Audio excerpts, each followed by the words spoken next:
할렐루야. 새해 감격이 아직 살아계십니까? 네. 아닌 것 같은데. 벌써 오늘이 지금 13일째입니다. 그죠? 12일이 지나갔습니다.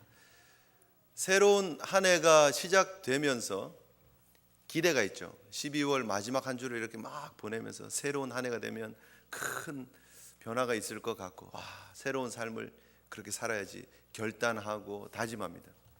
새로운 한 해가 시작되어지고 말씀을 받고, 특별히 이제 지난주에 저희가 신년 성회를 통해서 또 말씀을 받고, 그래 하나님, 올 한 해는 제가 하나님 영광 드러내는 멋진 삶 살겠습니다 하고 그랬는데, 한 주간의 삶이 또 지나갔습니다.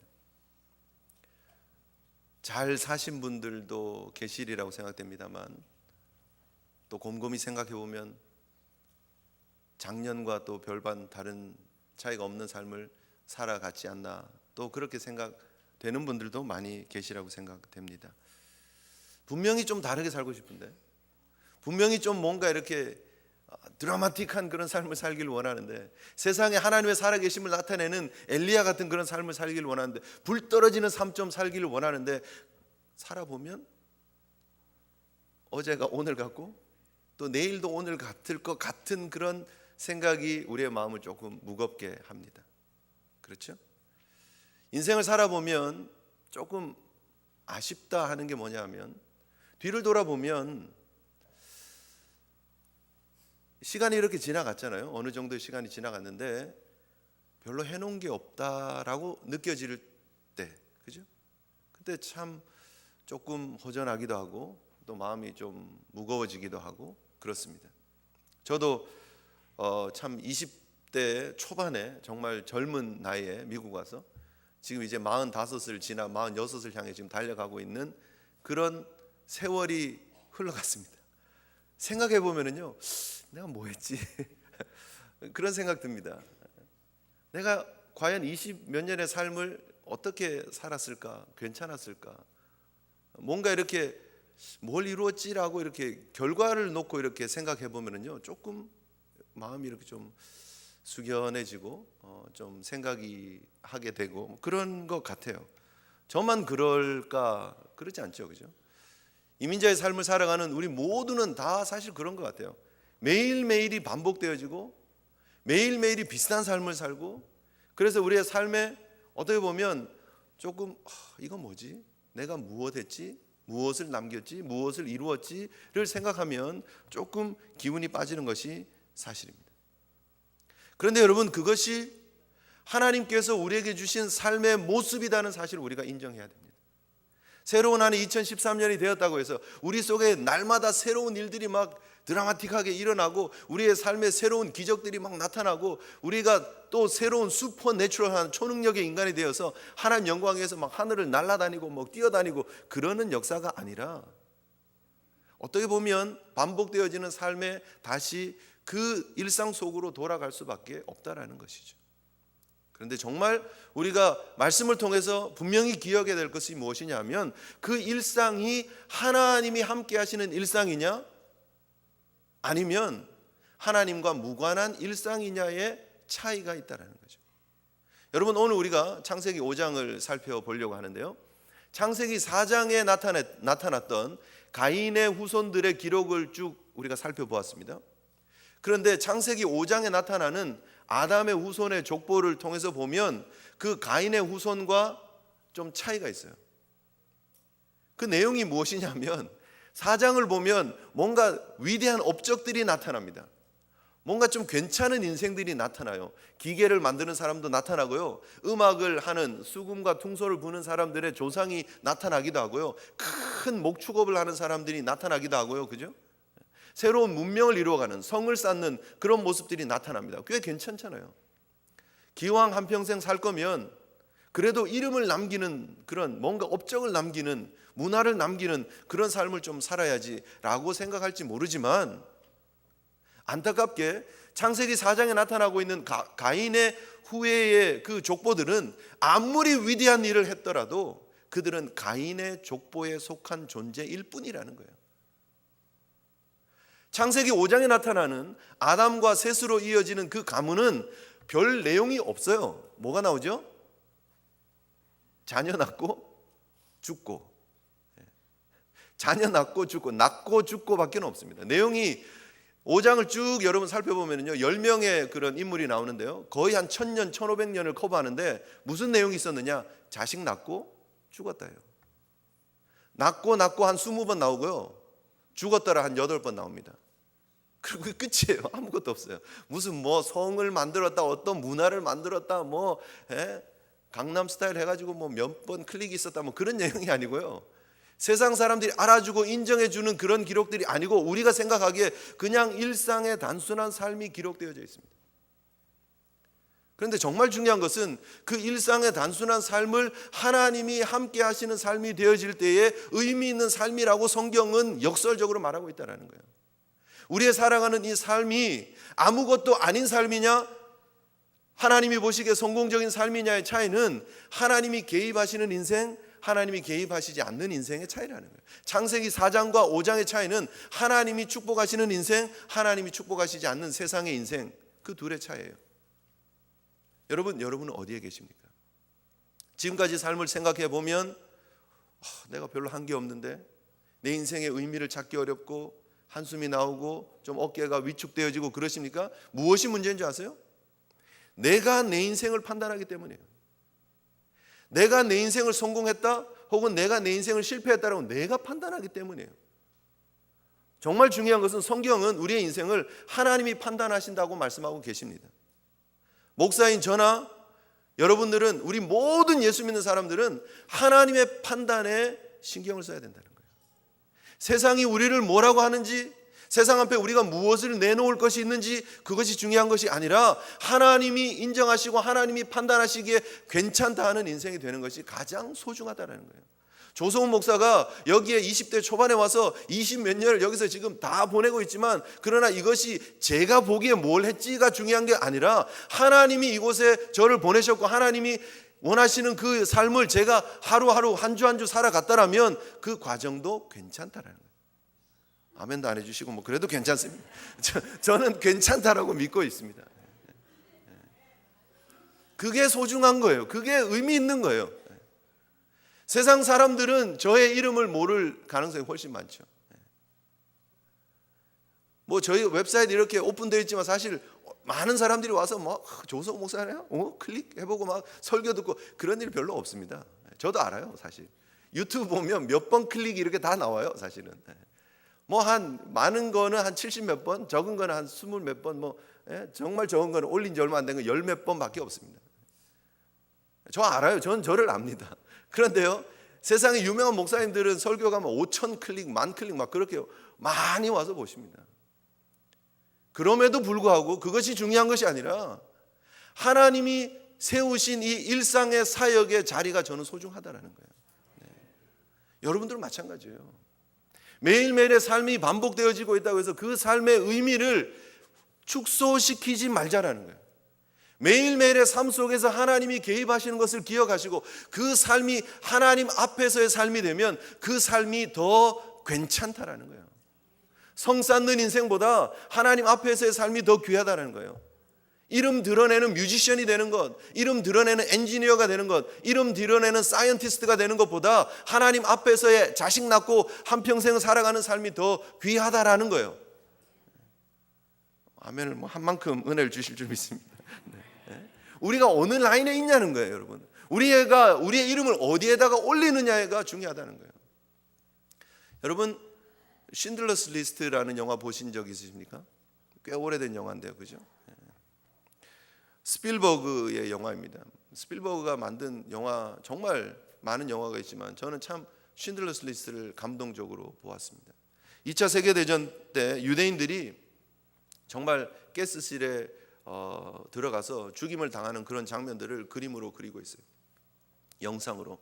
너무 큰 충격이어서 저는 그 영화를 보고 정말 한 며칠 정도는 그 영화의 잔상이 너무 오래 남아서 참 그랬던 것 같아요. 감동이 있었던 것 같아요. 그런데 여러분, 그 신들러가 공장을 운영하잖아요, 그죠? 공장을 운영합니다. 군수품을 만드는 공장을 운영하는데 거기에 자기가 필요한 사람이라고 해서 유대인들을 데려다가 이 사람은 이런 기술이 있습니다 해서 이 사람 필요하다는 거예요. 예를 들면 선생님, 교사들 뭐 그런 사람들 뭐 그런 사람들이 다 죽게 생겼는데 그 사람들을 다 기술자로 둔갑시켜서 자기 리스트에 사람을 올리는 거예요. 그러면 그 사람들을 자기 공장으로 데려가서 일하게 하는 거예요. 그러면 그 사람들은 다 사는 거죠. 이 쉰들러가 자기 있는 재산을 다 팝니다. 그리고 그 돈 가지고 그 사람들을 리스트에 올립니다. 그리고 결국 나중에 그 쉰들러 명단에 올라갔던 그 사람들 총 숫자가 1,100명. 그리고 거기 올라갔던 사람들은 다 살아요.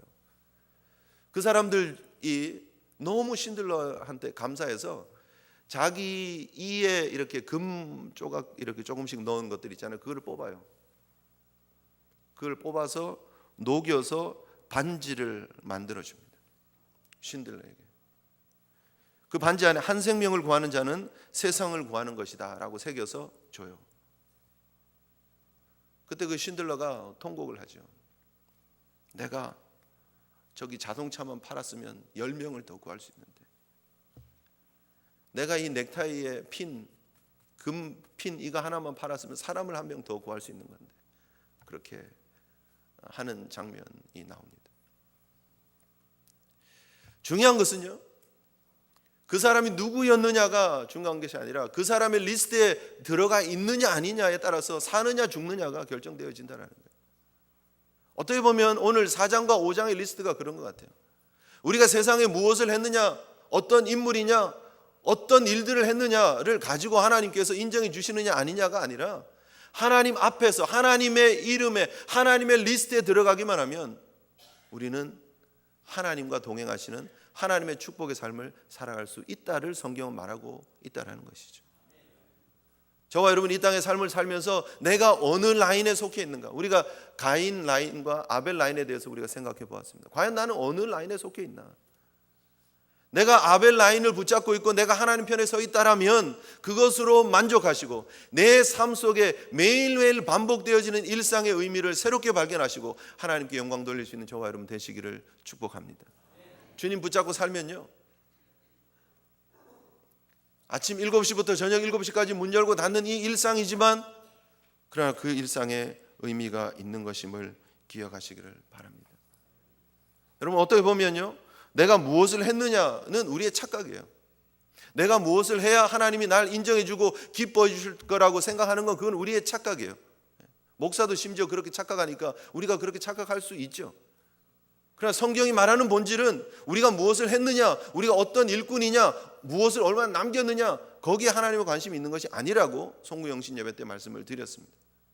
하나님의 관심은 우리가 얼마나 하나님의 그 마음을 이해하고 하나님과 함께 동행하면서 하나님 일 감당하느냐에 있다는 거예요. 하나님과의 관계에 있다는 사실을 우리가 기억하시고 하나님 속에 있는 기쁨을, 만족을 누리시는 저와 여러분 되어야 될 줄 믿습니다. 뭐 했느냐 얘기하면요, 집에서 가정주부들이 제일 맥 빠지고 힘 빠지고 그럴 수 있죠. 그렇지 않습니다. 가정에서 주부들이 아침 일찍 아이들 깨우고 남편 깨우고 여보 일어나세요. 그리고 아침에 상을 준비하고 같이 식구들이 모여서 같이 아침을 먹고 그들이 출근하고 나면 그 뒷일 정리하고 아이들 침대 정리하고 그리고 또 사업터로 막 뛰어가고 그렇게 애쓰는 가정주부의 삶이 아무런 의미가 없습니까? 그렇지 않습니다. 그 수많은 어머니의 헌신들, 그 아름다운 헌신의 모습들을 보고 건강한 우리 다음 세대들이 아름다운 가정관을 가지고 건강한 사회의 구성원으로 자라날 수 있다라는 거예요. 그 일상이 아무 의미 없는 일상이 아니에요. 기도하는 어머니가 어떻게 가정을 위해서, 어떻게 자녀를 위해서 양육하는가를 보여주면서 그 다음에 건강한 믿음의 세대가 길러진다라는 거예요. 가정에서 내가 가정에서만 있다라고 생각하지 마세요. 여러분 하나님과 동행하시는 그 매일매일의 삶이 꿈이 있어야 됩니다. 비전이 있어야 됩니다. 감격이 있어야 됩니다. 매일매일 똑같이 반복적으로 그냥 아침에 가면 옷이 이만큼 쌓여 있고 저녁 되면 다 빠져 있고 아침 가면 또 쌓여 있고 저녁 되면 쑥 빠져 있고 막 지겹고 반복적이고 그냥 또 그냥 막 쌓여 있는 옷만 보면 막 짜증나고 막 그러십니까? 그러지 마세요. 그 반복적인 삶을 통해서 나의 주어진 한 사회의 구성원으로서 역할을 감당하는 거예요. 그 빨아진 옷을 입고 열심히 또 사회에서 뛰고 있는 그분들이 나 때문이다 이렇게 생각하세요. 그 옷을 붙잡고 축복하면서 하나님이 이 옷 입는 사람들이 하나님의 은혜를 깨닫게 해주세요 하고 베깅하세요. 그게 하나님 영광 드러내는 삶이에요. 매일매일 일상에서의 의미를 발견하지 못하면 우리의 삶이 얼마나 불쌍합니까? 아침에 샌드위치를 만들면서 커피를 내리면서 이 커피를 가지고 샌드위치를 들고 가는 이분이 하루 종일 이거 먹고 힘내서 하루 열심히 살고 그 삶의 의미를 발견할 줄 알아야 되죠. 매일매일 쓰레기를 치워가시는 분은 열심히 쓰레기를 치워가 주셔야 돼요. 우리 올해 작년은 눈이 별로 많이 안 와서 너무 행복한, 저 너무너무 감사한데요. 재작년은 눈이 너무 많이 와가지고 맨하탄에 난리 난 거 아시죠? 그때 쓰레기를 못 치워가지고요. 쓰레기가 얼마나 높이 쌓였는지 모릅니다. 맨하탄에서 사업하시는 분들은 아시죠? 그죠? 매일 쓰레기를 치워가시는 분들이 그 매일의 일상의 삶을 안 하니까 사회 기능이 마비되어지는 거예요. 매일매일을 딜리버리 하시는 분들이 매일 그 편지를 딜리버리 해 주셔야 사회가 돌아가는 거예요. 내 삶의 현장, 내 일상의 의미를 발견하지 못하면, 그 속에 하나님 주신 의미를 발견하지 못하면 얼마나 우리 인생 낭비냐 하는 거죠. 나에게 주어진 자리, 내가 남편으로, 아내로, 엄마로서, 아이로서, 학생으로서, 학생이 얼마나 사실 공부하면서요, 이거 뭐 진짜 이거 내가 사회 가서 써먹기나 할까 이런 공부들 많잖아요. 그럼에도 불구하고 내가 오늘 책상에 앉아서 한 장 한 장 책장을 넘기는 것이 내가 나의 일상이지만, 그러나 그 속에서 하나님의 의미를 발견하지 않으면 매일매일 환자를 보면서 그 환자들에게 섬기면서 그 정말 잔소리 들어가면서 짜증 다 받아줘가면서 섬겨주고 수고하는 그런 일들을 통해서 하나님의 의미를 발견하지 않으면 우리의 삶에 하나님의 영광을 맛볼 수 있는 자리가 어디 있느냐는 거예요. 일상에서 하나님과 동행하며 하나님과 사랑하는 것이 하나님이 축복하시는 자리임을 믿으시기를 바랍니다. 매일매일이 소중한 거예요, 여러분. 날마다의 삶이 소중한 거예요. 여러분, 우리 한국교회 얘기가 우리가 한 번씩 하지만, 한국교회가, 현대교회가 세상에 영향력을 끼치지 못하는 이유가 큰 재단이 없어서입니까? 아니에요. 기독교 재단들이 얼마나 많습니까? 사실 한국에 사회 봉사하는 그 부분들을 보면요, 거의 한 70% 이상 기독교계에서 다 합니다, 사실은. 큰 교회가 없어서입니까? 아니죠. 얼마나 큰 교회들이 많습니까? 높은 자리에 못 올라가는 사람이 없어서입니까? 아니에요. 대통령도 있었고요. 국회의원들도 얼마나 많은 사람들이 크리스찬이고요. 미국도 마찬가지입니다. 예수 믿는다, 신앙이 있다 하는 사람들이 높은 자리에 많이 올라가 있습니다. 그런데 왜 우리가 이 사회에서 영향을 드러내지 못하느냐? 왜 우리가 그들을 이끌어가고 리드해 나가지 못하는가? 왜 그들이 우리를 존경하지 못하는가? 큰 데 있는 게 아니라 일상에 있다는 거예요. 일상에 있다. 매일매일의 삶이 달라야 되는데, 매일매일의 삶이 도전이 되어야 되는데, 매일매일의 삶이 쟤나 내나 나나 이런 얘기예요. 쉽게 말하면 당신이나 나나 이런 말이에요. 이번 주에 이제 어떤 목사님하고 이렇게 만나서 얘기를 할 기회가 있었습니다. 어떻게 하다가 한국 얘기가 나왔고 한국 교회 얘기가 나왔습니다. 너무 마음이 아파. 목사 만나서 뭐 할 것 같습니까? 목사들이 만나서 커피 마시면서 무슨 얘기할 것 같습니까? 다 사실 염려하는 게 목회고 다 성도의 삶이에요. 사실은 성도들이 좀 변화되었으면 좋겠다. 성도들이 이렇게 됐으면 좋겠는데 그게 아니어서 이렇게 목회를 오래 했는데 이런 변화를 보기가 힘들어서 너무 힘들다 하는 그런 얘기들 많이 해요. 사실은. 근데 어떻게 얘기하다가 한국교회 얘기가 나왔는데, 한국에 여러분 전세가 뭔지 아시죠? 그죠? 전세 사는 거 아시죠? 뭐 요즘 전세도 많이 올라가지고 뭐 1억, 뭐 2억 이런 전세들도 많다 그러는데, 어쨌든 전세를 살다가 다른 집으로 또 전세집으로 옮기면 어떻게 해야 되죠? 뭐 옛날에야 뭐 조금 그게 불분명했지만 요즘은 그게 분명하답니다. 이렇게 짐 다 빼고 키를 리턴을 해야 그 전세금이 나오는 거예요. 그죠? 그리고 새로 이사갈 집에다가 돈이 들어가야 열쇠를 받는 거예요. 아파트. 그런데 이게 하루에 그 트랜잭션이 이렇게 다 이루어지면 좋지만 아침에 그 옛날 살던 집에서 주인이 예를 들면 뭐 3천만 원을 줬어요. 그럼 그 3천만 원을 받아서 이 집은 5천만 원이에요. 그럼 2천만 원을 붙여서 이 집에다가 돈을 집어넣어 주면 키 주고 키 받으면 되잖아요. 한국 이삿짐 진짜 잘 해주잖아요. 그래서 아침에 가서 쫙 싸고, 그리고 새 집 이사할 집에 딱 가서 물건을 딱 부리려고 준비를 딱 하고 있는데, 이게 돈이 나오고 들어가고 하루에 딱 되면 되는데, 어떨 때는 주인이 일이 있어서 혹은 바빠서 돈 준비가 안 돼서 오후에 줄 때가 있잖아요. 뭐 전세 안 사니까 잘 모르죠. 우린 다 매달 렌트 내야 되니까 그럴 때가 있잖아요. 그죠? 여러분 옛날에 한국에 살 때 좀 생각해 보세요. 그렇게 해서 돈이 오후에 들어왔어요. 자기한테 불이 났게 거기다 돈을 붙여가지고 이제 나머지 그 새로 이사갈 집에다가 전세금을 넣어야 되는데 은행이 문 닫았어요. 그럼 어떻게 해요? 못 들어가는 거예요. 돈이 들어가야 키가 나오는데 돈이 안 들어갔으니까 키 줄 수 없습니다. 그건 맞는 얘기잖아요. 그죠? 그런데 이게 너무 가슴 아픈 얘기인데요. 그렇게 하루에 트랜잭션이 이게 돈이 이게 이체가 안 돼가지고 그런 경우에 키를 안 주는 사람들은 거의 다 크리스찬이라는 거예요.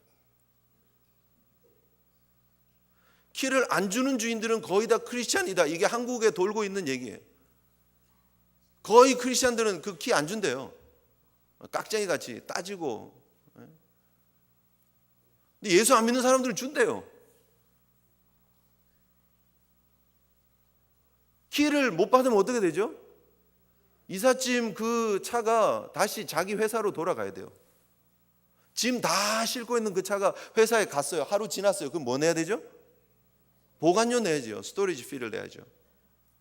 하루 스토리지 피 내고 그 집에 들어가서 살아야, 짐 막 풀어놓고 정리 대충 하고 그 다음날 출근해야 될 사람은 출근도 못하고 호텔에 가서, 호텔 아니고 모텔 이런 데 가서 하루 자고 그 다음날 다시 짐 오면 그거 짐 내려놓고 돈 주고 키 받고 짐 내려놓고 그리고 막 정신없이 살아야 된다는 거예요. 근데 왜 들려오는 얘기가 키 안 주는 사람은 다 크리스찬이라는 얘기가 도냐는 거예요. 왜 그게 태평양 건너 미국까지 와서 제 귀에 들리냐는 거예요. 안타깝게. 그게 일상이에요, 여러분. 일상에서 우리가 세상을 도전하지 못하고 일상에서 하나님 영광 드러내지 못하니까 그런 얘기가 바다 건너 미국까지, 그것도 LA도 아니고 뉴욕까지 와가지고 제 귀에 들리잖아요.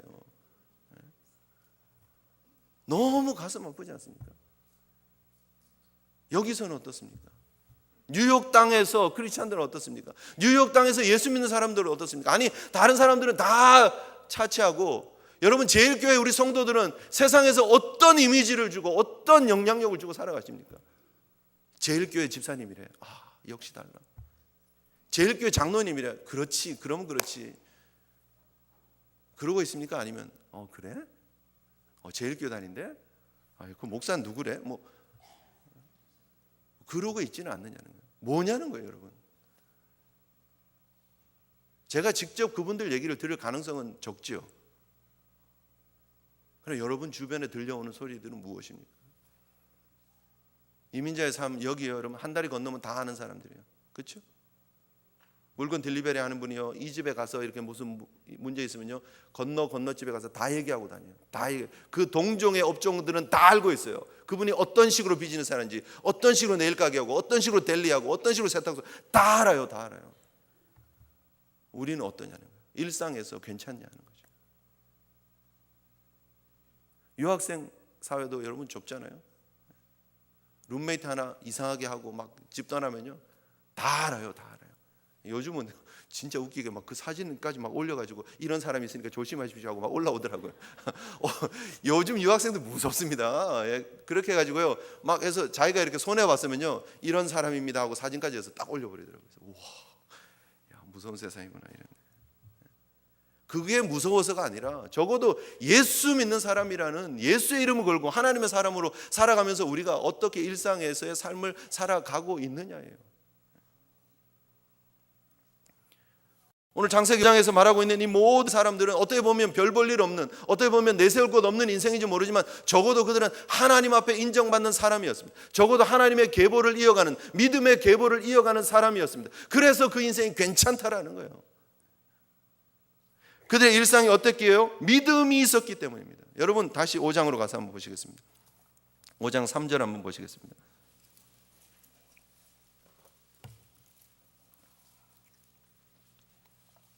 1절 2절 보고 3절 가겠습니다. 1절 2절 먼저 읽습니다. 시작. 이것은 아담의 계보를 적은 책이니라. 하나님이 사람을 창조하실 때에 하나님의 모양대로 지으시되 남자와 여자를 창조하셨고 그들이 창조되던 날에 하나님이 그들에게 복을 주시고 그들의 이름을 사람이라 일컬으셨더라. 무슨 내용이 나올 거라고요? 앞으로요? 아담의 족보, 아담의 계보가 나올 거라고 말씀하셨어요. 그리고 그 아담의 계보는 어떤 계보라고요? 하나님이 창조하시고 하나님이 복 주시고 사람이라 일컫는 계보라는 거예요. 여러분 이게 조금 과격한 표현인지 모르지만요, 하나님 앞에 하나님을 인정하는 사람들만 사람입니다. 하나님이 복 주시고 하나님이 그들을 사람이라고 일컫는 존재들만 복된 존재입니다. 그러지 않으면 아닙니다. 자, 3절 보십니다. 같이 읽습니다. 시작. 아담은 130세에 자기의 모양 곧 자기의 형상과 같은 아들을 낳아 이름을 셋이라 하였고. 자, 이게 분명히 아담의 계보라고 분명히 얘기를 했어요. 그러면 아담이 누구를 낳았죠? 누구가 장자죠? 가인이죠. 가인과 아벨이 있었고 아벨이 죽고 셋을 대신해서 하나님 주셨죠. 그러면 아담이 130세에 셋을 놓은 게 아니고요, 그 전에 가인을 낳았을 때 나이를 얘기를 해야죠. 그리고 가인이 있어야죠. 근데 가인이 없어요. 가인은 열외예요. 열외의 인생은 4장에 이미 다 기록해놨어요. 하나님이 인정하시는 인생은 가인의 라인이 아니라는 거예요. 그 라인은 쏙 뽑아가지고 빼놓으셨어요. 그리고 하나님이 인정하는 인생들만 기록했어요. 아담 다음에 가인이 아니고요, 건너뛰어서 셋이에요. 셋 다음에 하나님이 인정하는 인생들만 기록이 있는 거예요. 꼭 장자의 기록이 있는 게 아니에요. 여러분 보시면 무드셀라는 187세에 라멕을 낳았어요. 왜 다른 사람들은 다 70에 낳고 80에 낳고 65세에 낳고 뭐 이러는데 왜 무드셀라는 187세에 낳았을까? 잘 생각해 볼 필요가 있습니다. 이게 꼭 장자의 기록이 아니에요. 하나님의 믿음의 라인이에요. 하나님의 은혜의 라인이에요. 그리고 그 은혜의 라인이 이어지고 있다는 거예요. 그 10명이 한 1000년, 1500년을 커버하고 있는데 하나님이 인정하는 사람들만 하나님의 족보에서 이름이 기억되고 있다는 거예요. 여러분 우리가 이 땅의 삶을 살아가면서 하나님이 인정하시는 믿음의 라인으로 살아가시기를 축복합니다. 세상 사람들 보지 마세요. 세상 사람들이 나를 어떻게 평가할 것인가 보지 마세요. 하나님이 나를 어떻게 보실까? 하나님이 나를 어떻게 평가하실까? 히브리서 11장 5절은 이렇게 얘기를 합니다. 믿음으로 에녹은 죽음을 보지 않고 옮겨졌으니 하나님이 그를 옮기심으로 다시 보이지 아니하였느니라. 에녹의 삶의 특징이 뭐라고요? 믿음으로. 에녹만 그렇습니까? 그렇지 않습니다. 창세기 5장에 나타나는 모든 사람들의 특징은 믿음으로입니다. 믿음으로. 적어도 하나님이 기억한, 자식 낳고 죽은 인생이었지만 하나님이 기억하는 자식 낳고 죽은 인생이에요. 하나님이 기억하는 믿음으로 살았던 자식 낳고 죽은 인생이에요. 매일매일 우리가 자녀들 키우고 살아가는 일상이지만 그 지금의 삶이 하나님이 축복하시는, 하나님과 함께 하시는 인생이라면 그것도 괜찮고 의미 있는 삶이다. 아니, 그것이 가장 축복의 삶임을 기억하시기를 바랍니다. 세상에 가장 소중한 금은요, 소금이고요, 세상에 가장 위대한 금은 지금이다, 이렇게 얘기합니다. 지금이 제일 소중한 거예요. 지금 내 자리가 가장 소중합니다. 하나님 앞에 여러분 내 일상을 감사하시고 믿음으로 반응하시는, 내가 벌써 이렇게 주름이 지고 내 인생 이렇게 옛날엔 팽팽했는데, 그렇게 하지 마세요. 내가 미국에 올 때는 꿈도 많았는데 그러지 마세요. 여러분이 가는 마트에서요, 거기서 저 권사님 괜찮은 권사님이야, 그 얘기만 들으면 돼요. 여러분 거래처 사람이 와가지고 이 집사님 진짜 괜찮아, 그 얘기만 들으면 돼요. 너무 큰 거 그런 거 생각하지 마세요. 너무 큰 거 그런 거 생각하지 마세요. 저도요, 여러분들에게만 은혜 끼치면 된다고 생각하고 지금 준비하고 있는, 뭐 그렇게 큰 거 꼭 그렇게 생각해야 되나요? 오직 믿음으로 가는 거예요. 외형적인 거, 형식적인 거 다 사실은 뒤로 가야 됩니다. 내가 하나님 앞에 했던 그런 헌신들의 모습들이 외형적인 것들이 있었다면, 믿음 아닌 것들이 있었다면 그건 다 빠지는 거예요. 사실 다 솎아내야 돼요. 믿음으로 한 것만 남는다는 거예요. 하나님 믿음으로 한 것만 본다라는 거예요. 누구 때문에 하셨습니까? 죄송하지만 그건 다 빠졌어요. 누가 봐서 하셨습니까? 조성 목사가 앞에 있으니까 이렇게 보니까 열심히 하셨습니까? 그거 다 속가지고 빠지고 다 아니에요. 옆에 있는 장로님들이 보니까 안 할 수도 없고, 그거 다 빠지는 거예요. 다 빠지는 거예요. 하나님 앞에 믿음으로 한 거 아니면 남는 거 없어요.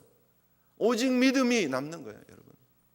하나님 앞에 드려지는 수많은 찬양들, 여러분 믿음으로 드린 찬양만 하나님 기뻐 받으십니다. 나머지는 그냥 메아리가 되어서 어디론가 사라졌겠죠. 왜요? 하나님 안 받으셨는데 뭐.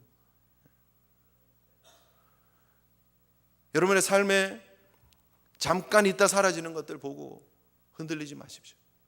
하나님 앞에 다음, 이거 여러분들에게 드리는 도전, 하나님 앞에 다음 믿음의 세대를 세우는, 자녀를 낳고 기르는 일, 그것도 믿음의 자녀, 셋과 같은 자녀를 낳고 기르는 일이 얼마나 소중한 일인지 모릅니다. 다음 세대들 우리가 믿음으로 세워가는 일이 얼마나 소중한 일인지 모릅니다. 믿음의 어머님들, 믿음의 아버님들 되시기를 주님의 이름으로 축복합니다.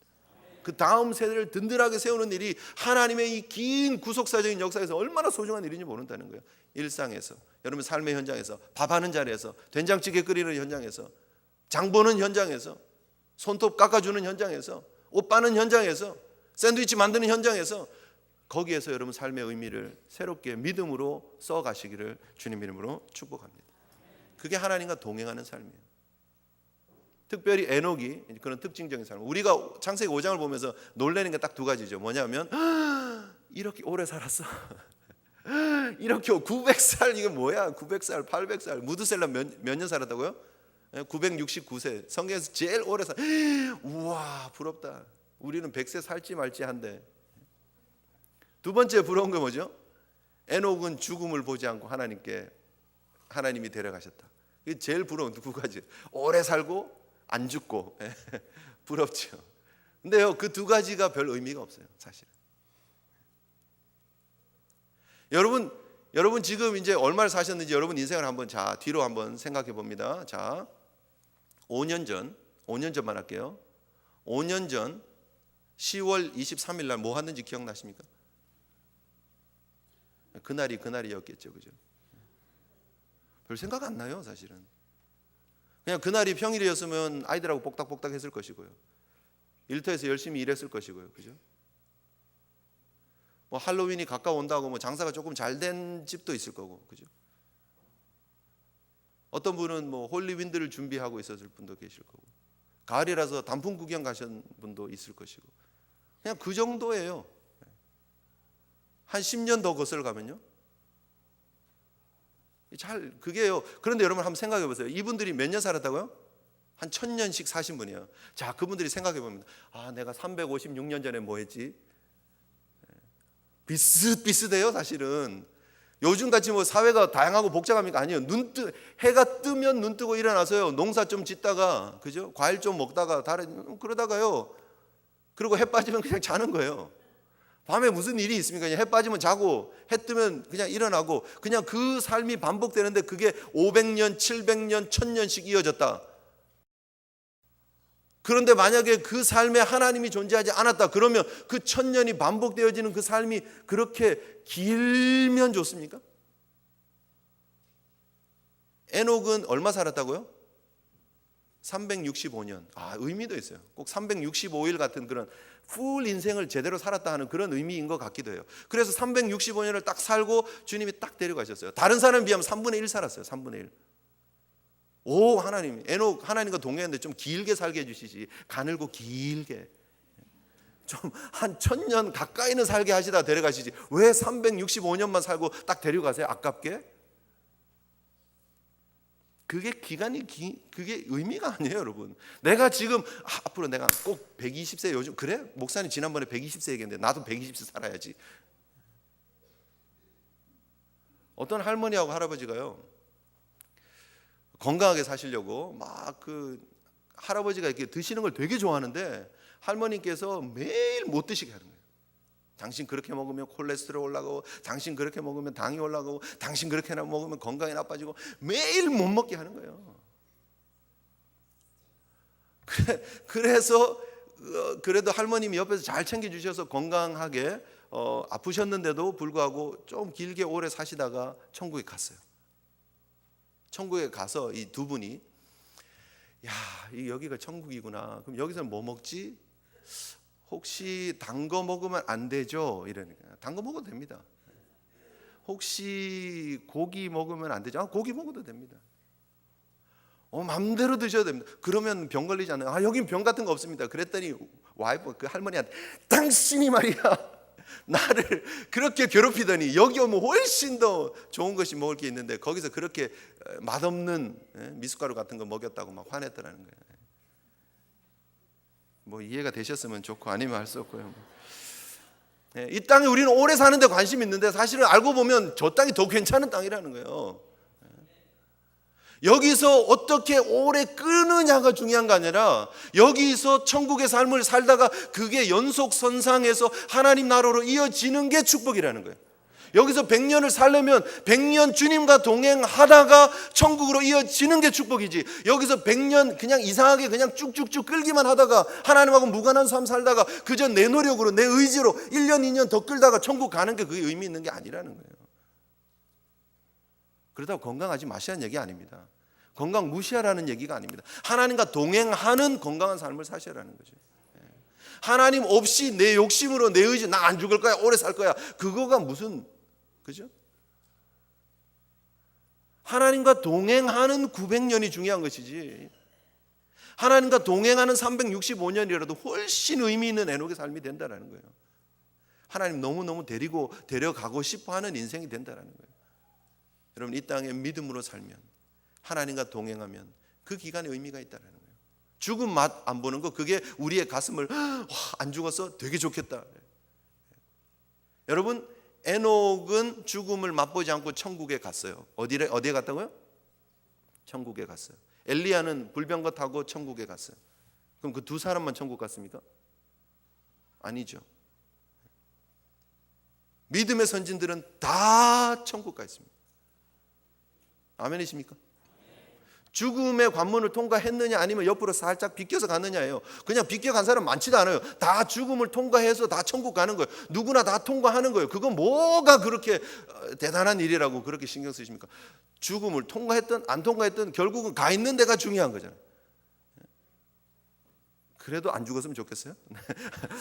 어디에 가 있느냐가 중요하다니까요. 거기가 우리의 초점이 가 있는 곳이어야 되는 거예요. 그러니까 어떻게 얼마나 사느냐가 중요한 게 아니고, 안 죽는 게 중요한 게 아니고, 얼마나 살든 죽음을 맛보든 안 보든 그 다음 우리가 주님과 있느냐, 하나님과 동행하느냐, 그것이 더 중요하다는 거예요. 그래서 매일매일 그렇게 살면요, 매일매일이 축복이에요. 매일매일의 일상이 하나님의 은혜라는 거예요. 하나님과 동행하는 삶, 그것은 무엇입니까? 하나님을 의식하면서 사는 거예요. 하나님 신경 쓰는 거예요. 이렇게 산을 이렇게 가다 보면은요, 어떤 분은 동료들 신경 안 쓰시는 분이 있어요. 무조건 자기의 건강과 체력과 자기의 능력을 보여주기 위해서 앞에서 쭉쭉쭉쭉 가시는 분이 있어요. 근데 어떤 분은요, 옆에 분 배려하면서 가신 분이 있어요. 괜찮냐고, 힘드시지 않냐고, 짐 좀 들어드릴까요? 좀 쉬었다 갈까요? 물 좀 드릴까요? 그게 동행하는 거예요. 그죠? Walk with God. 하나님하고 걸어가는 거예요. 우리 하나님은 저기 계신데 우리 혼자 막 앞에 가버리고, 하나님 앞에 가시는데 우리는 가기 싫다고 뒤에 있고, 그거는 동행이 아니죠. 동행하는 건 뭐예요? 신경 쓰는 거예요. 하나님과 동행하는 거는요, 하나님 신경 쓰면서 사는 거예요. 하나님 의식하면서 사는 거예요. 그분의 뜻을 의식하고, 그분이 원하는 거 의식하고, 그분이 보는 그 삶을 생각하면서 살아가는 게 하나님과 동행하는 삶이에요. 뭐 슈퍼 내추럴하게 하나님 매일매일 아침에 나타나서 오늘 내가 너와 함께 하노라 하고 뭐 음성이 막 쫙 들리고, 식탁마다 갑자기 만나가 뭐 몇 개 툭툭툭 떨어져 있고, 자는데 갑자기 막 등에서 막 열이 쫙 올라오고, 그러는 임재, 물론 그럴 때도 있죠. 하나님 특별히 그렇게 하나님의 임재를, 계시를 드러낼 때 있습니다. 그러나 그러지 않은 나머지 우리 일상의 시간들은요, 다 하나님을 의식하며 살아가는 게 하나님 동행하는 거예요. 아브라함이 하나님과 동행하며 살았습니다. 그런데 실수하지 않았습니까? 실수했어요. 넘어지고 죄짓고 그랬어요. 다윗이 하나님과 동행했습니다. 그런데 실수했어요. 살인죄도 짓고 간음죄도 짓고. 하나님의 사람들이 하나님과 동행했다고 해서 실수 없는 삶을 얘기를 하는 게 아니에요. 완벽한 삶을 얘기해요. 우리가요, 하나님과 동행하는 삶 이러면 완벽하고 흠이 없고 점없는 깨끗한 인생을 생각하지만 사실 우리 솔직히 알잖아요. 우리가 그렇게 못 사는 거. 그런데 하나님과 동행하는 삶은 뭔지 아세요? 내가 알고 있어. 괜찮아. 다시 일어나. 하나님 보고 계신다는 거예요. 하나님이 하나하나 보고 계신다는 거예요. 그리고 다시 손잡아 주시고 일으켜 주시고 안아 주시고 용기 주시고 격려하게 하시고, 너 넘어졌네. 일어나야지. 가자. 다시 가자. 갈 수 있어. 할 수 있어. 천국까지 가는 거야. 내가 너와 함께 하잖아. 힘들 때 하나님 우리 업어주시고, 우리가 지쳤을 때 안아주시고 끌어주시고, 그게 하나님과의 동행입니다. 여러분, 너무 신경 쓰지 마. 동행한다고 해서 막 겁내지 마세요. 하나님 나 다 보고 있으면 이거 어떡하지? 어떡하지? 다 보고 계시죠. 근데 하나님 기다려주세요. 모른 척도 해주시고 정신 차리라고 쿡 찌르시기도 하시고. 그게 하나님과의 동행이에요. 얼마나 재밌고 익사이링한지 모릅니다. 부담 갖지 마세요. 무서워하지 마세요. 하나님 영광 드러내는 그런 믿음의 동행이기를 주님 이름으로 축복합니다. 하나님과 동행하는 삶은 무엇입니까? 하나님이 누군지를 알고 그 하나님을 드러내는 삶이에요. 히브리서 11장 5절에 믿음으로 에녹은 하나님을 기쁘시게 하는 자라 여김을 받았다 그랬습니다. 하나님을 기쁘시게 하는 일이 무엇입니까? 하나님 의식하며 사는 거고요, 하나님을 드러내는 삶이에요. 유다서 1장 14절 15절에 이렇습니다. 제가 읽어드릴게요. 이게 본문 표현이 조금 복잡하니까 잘 집중해서 들어보십시오. 아담의 7대 손 에녹이 이 사람들에 대하여도 예언하여 이르되, 보라, 주께서 그 수만의 거룩한 자와 함께 임하셨나니 이는 뭇 사람을 심판하사 모든 경건하지 않은 자가 경건하지 않게 행한 모든 경건하지 않은 일과 또 경건하지 않은 죄인들이 주를 거슬려 한 모든 완악한 말로 말미암아 그들을 정죄하려 하심이라 하였느니라. 에녹의 삶의 특징이 무엇이냐면 하나님의 거룩하심을 인식하고 하나님을 의식하고 그 하나님의 심판과 진노를 전하는 삶을 사는 거예요. 모든 경건하지 않은 사람을 향해서 하나님의 경건을 얘기를 하는 거예요. 하나님의 거룩하심을 얘기를 하는 거예요. 그게 하나님과 동행하는 사람의 삶입니다. 에녹의 삶의 특징은요, 예언자의 삶을 사는 거예요. 세상을 향해서 하나님은 이런 분입니다를 전하는, 증거하는 삶을 사는 거예요. 여러분, 그런 모습들이 삶 가운데 나타나기를 소원합니다. 전도하기를 소원합니다. 일상을 통해서 하나님 드러내기를 소원합니다. 그것이 하나님과 동행하는 믿음의 사람들의 특징이라는 거예요. 놀라운 일은요, 하나님이 에녹에게 주셨던 그 은혜를 이미 우리에게 주셨다는 거예요. 믿기지 않으시죠? 365년 살았던 그 에녹의 한평생의 삶같이 우리의 인생에 하나님이 개입하셨다는 거예요. 그리고 에녹이 죽음을 맛보지 않고 천국으로 옮겨진 것처럼 요한복음 5장 24절에 내가 진실로 진실로 너에게 이르노니 내 말을 듣고 또 나 보내신 이를 믿는 자는 영생을 얻었고, 아멘이십니까? 영생을 얻었고 심판에 이르지 아니하나니 사망에서 생명으로 옮겼느니라. 아멘. 사망에서 생명으로 옮겼느니라예요. 죽음에서 생명으로 옮겼느니라예요. 이게 예수 믿는 사람의 축복이에요. 에녹 부러워하지 마세요. 우리는 다 하나님과 동행하는, 하나님이 임마누엘 하시겠다고 하는 그런 축복을 가진 사람들이에요. 그리고 우리는 이미 심판이 아닌 하나님의 생명을 소유한 사람임을 믿으시기를 바랍니다. 에녹 뭐 괜찮지요? 잘 살았지요? 그러나 에녹 부러워하는 것이 아니라 에녹보다도 더 뛰어난 믿음의 삶, 주님과 동행하는 삶을 살아가신 우리 제일 성도들 되시기를 바랍니다. 내일부터 여러분, 하나님과 동행하는 증거들을 일상에서 드러내시고 믿음으로 반응하시고 하나님의 살아계심을 예언하고 선포하시고 믿음으로 복된 걸음 걸어가시는 주의 종들 되시기를 축복합니다. 우리 하나님 앞에 기도했으면 좋겠습니다.